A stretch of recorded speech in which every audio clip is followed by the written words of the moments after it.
I have no idea what kind of shape the TCG format is in right now, but do I really care? Nah, I'm just gonna play Staraptor, and if anyone wants to stop me, they're more than welcome to try, I guess. I don't know.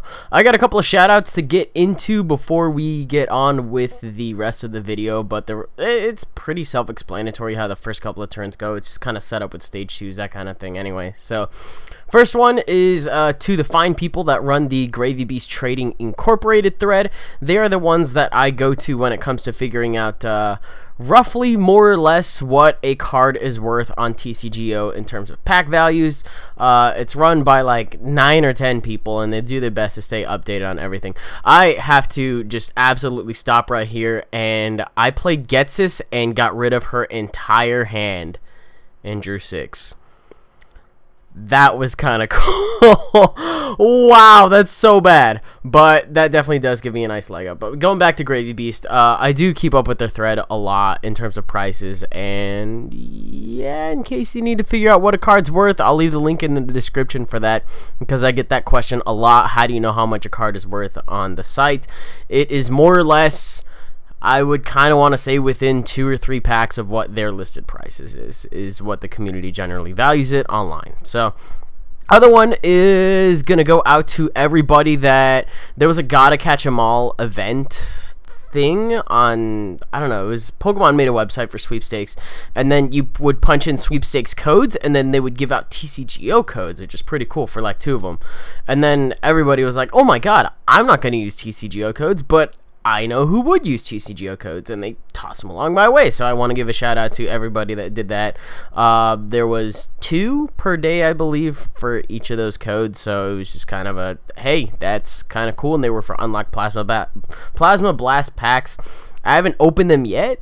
I'm using them to get some of the other harder to find things that I'm looking for, like coins, sleeves, champions, festivals, all those things that normally can't be pulled from packs but are still valued at a decent amount of packs is what I'm going for.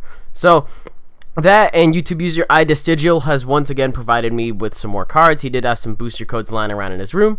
He sent them to me, and there was around 40 of them in there, so I'll leave his link in the description once again. Definitely go check him out if you didn't last time, because I think he's doing a giveaway on his channel, so it's worth mentioning. And now that we're finally in the, I don't know, we're finally done with talking about the rest of the game, or the rest of the stuff that I wanted to talk about before the game. You can see that I'm running Staraptor.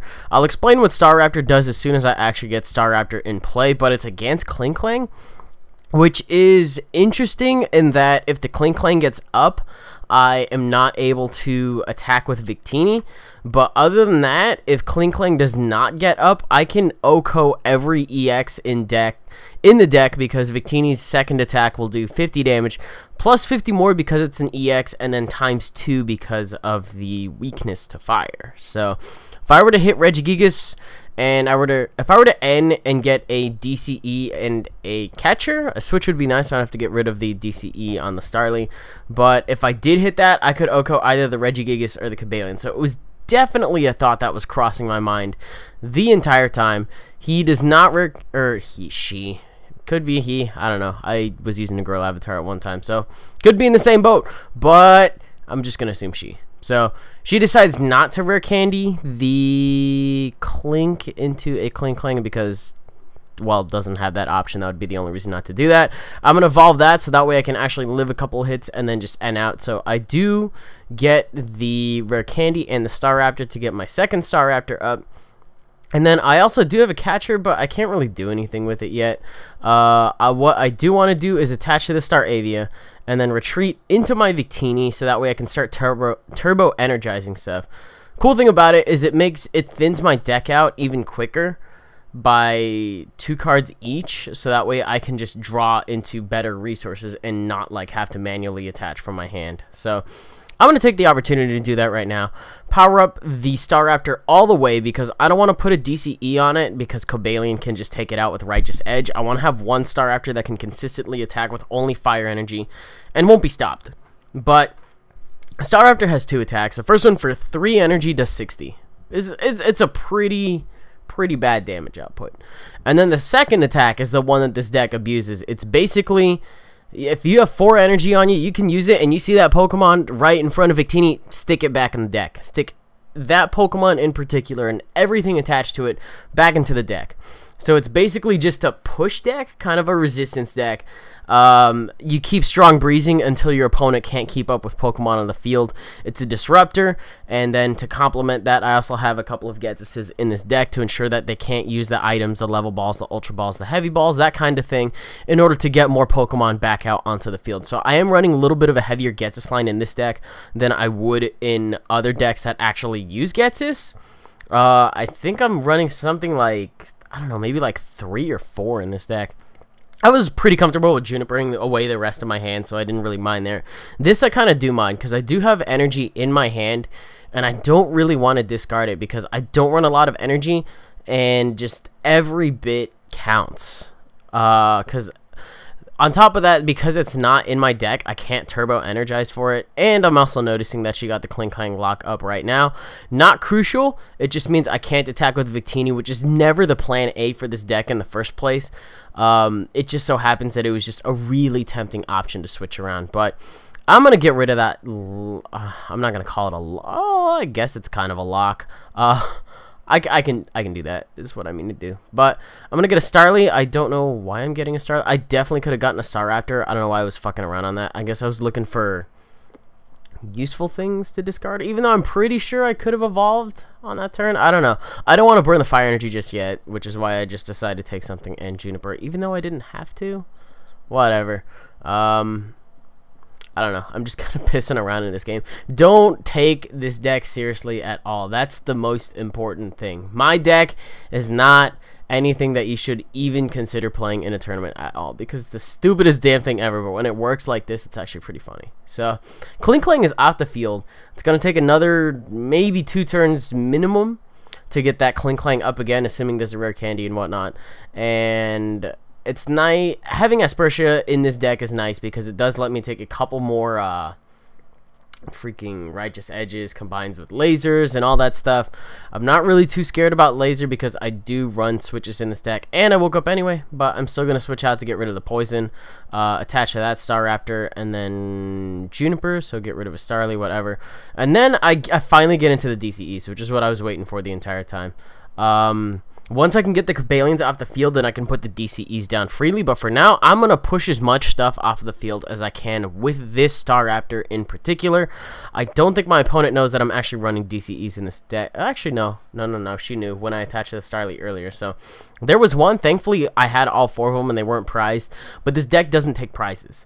So I'm checking my deck, and the possibility of me decking out before I can get all the Pokemon off the field is actually pretty high. As long as she can get 1 down a turn, 1 to 2 down a turn. I can only get 1 off the field a turn, and then catcher stalling is definitely a possibility as well, because I'll have to attach 1 onto Victini, get out, that whole thing, catcher laser thing, Kling Klang with laser. I don't know how people do it or why people do it, because this list can be kind of tight. I don't know. When I ran Kling Klang, it didn't have lasers because I just didn't have the room for it. I wanted consistency instead. And the fact that she's running Durant too, well, I mean, I've seen it before. If you can lead off with it, you can just get whatever Pokemon you want and just keep going. It's no Moga, but it does put it in your hand, so you can search for that pesky like Clang or Kling Klang depending on what you have going on in your hand. So I guess it's kind of interesting. It's a decent lead, but it's not really something I see too often in Kling Klang. Nor do I really see Kling Klang too often either, because the Shift Gear one went out. I think it is coming back in November though, so that could be fun times for when that Legendary Treasures set comes out. But I do have a DC in hand. It only needs 1 energy, but it's the only energy I have in my hand. I need to keep the pushing going, so I need to get that Durant back in the deck. I'm looking to get the Kling Klang back in the deck, or the Cobalion. If she promotes the Registeel, I'm not about that. I don't really care if that enters the field. And then, as you can see, the Clang comes forward, and we don't see an attack. We don't see anything on this turn. I'm going to drop on that one, and then just a Strong Breeze. Now, it's important to note that Staraptor's first attack does, in fact, do 60. So the one thing I could do here is I could attack the Clinks to knock them out. And then that would actually take me prizes, get more cards into my deck in general, assuming I don't play any of them. And then I'm pretty sure I still have an N or 2 left over, so I can just end myself down into smaller hands and keep myself going if and when I draw them. But playing that Juniper right now would be suicide, and there'd be absolutely no reason to. So I do have another DCE. I might as well drop it on that Staraptor. I don't even know if I happen to have any more energy left in my deck, so that could have been kind of risky. But I think I get one off the prizes, and that's all I'm really worried about. Just because as long as I have one, there is no way to catch or stall me. Everything else has energy on it except for Victini. I'm not going to touch a Victini unless it gets catchered, and I'm not keeping track of the catchers in the first place. As you can see, though, I did knock out the Clink in one shot. I would not have done that otherwise. This also means that the Pokemon is in the discard pile as opposed to the deck, which makes it a lot... I don't know. It makes it easier, so that way it's not back in the deck and you just don't keep drawing into the basic Pokemon. Thin out the basic Pokemon. That way they're just stuck with Stage 1 and Stage 2, and it just gets a lot clunkier. So, 26 cards left in the deck, 4 in the hand, and then 3 Pokemon on the field. And then it turns out that the Clink Clang does not even do anything again. I guess I'm just dropping on that Staraptor. Whatever. That's kind of risky. I don't want to mess around with this Cobalion in case it catches up either of my other Staraptors and discards their DCEs. So I'm going to push that thing back into the deck. And we see a promotion of Registeel, which is cool because it can attack, and she does attach a DCE, so she could go for the Protect Charge if she really wanted to, which would do 80 damage and reduce by 20, but I think she's more focused on getting damage on my Staraptors at the same time, so I think we end up seeing a triple laser instead of a Protect Charge. So I don't really care either way, because at this point, all I need to do is just keep strong breezing, strong breezing, strong breezing. I'm in the position I need to be, where the amount of resistance I'm providing is more than my opponent can put back onto the field. So, Heavy Ball and other things like that are the exact reasons why I run Getsus, to just keep them in that binded spot. Getsus is good at any point during the game. If I hit it early game, it'll slow them down so I can get Staraptor out. If it happens when Staraptor is out, it will prevent the items from coming out, and then it's just at any time it's better. It's good. So, I get the Clink Clang, I believe, back into the deck. I think that was the thing. And then all we see is Registeel. I'm sure she's not out of options yet, though. She definitely does put up a fight to keep the Pokemon on the field, but it's not a strong one at this point because I believe I can just Strong Breeze. I'm counting the cards left in my deck very carefully. I don't want to end until I absolutely have to. So if she doesn't put one down at this point, I can just Strong Breeze for game, but she does Ultra Ball just to get a basic Pokemon on the field, but the Clink is left in the active spot, meaning that I can attack it on this next turn, I believe, and then end, yeah, we should be good. So, I was thinking to myself about how the mechanics work, how if you can't draw a card at the beginning of your next turn, then you end up losing. And so I just decided to go for a prize right there instead, because I know I will draw my one card for the beginning of the turn. If I get end, it will put more things back into my deck. But I can end at the beginning of my turn and then just Strong Breeze the Cobalion if she does not have a follow-up, or if she keeps trying to go with the follow-up.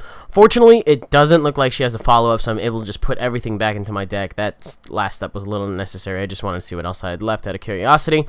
And we just pushed everything off the field to get myself a win, because technically, as long as there's no Pokemon on your opponent's side of the field, it counts as a knockout. Even though I really only took 2 knockouts that game, it ended at a 6-4 because there was no Pokemon on her side of the field left. So that's how Staraptor works. It's really one of the only Pokemon that does anything like that. The only other one off the top of my head is probably Shiftry, and you could run Shiftry De-Evolution Spray with Sableye. I happen to think that's a little bit clunkier, I guess, but it doesn't use up your attack, so it's interesting. I might mess around with it in the future. We'll see. So anyway, that's TCGO for today. I hope you guys enjoyed it.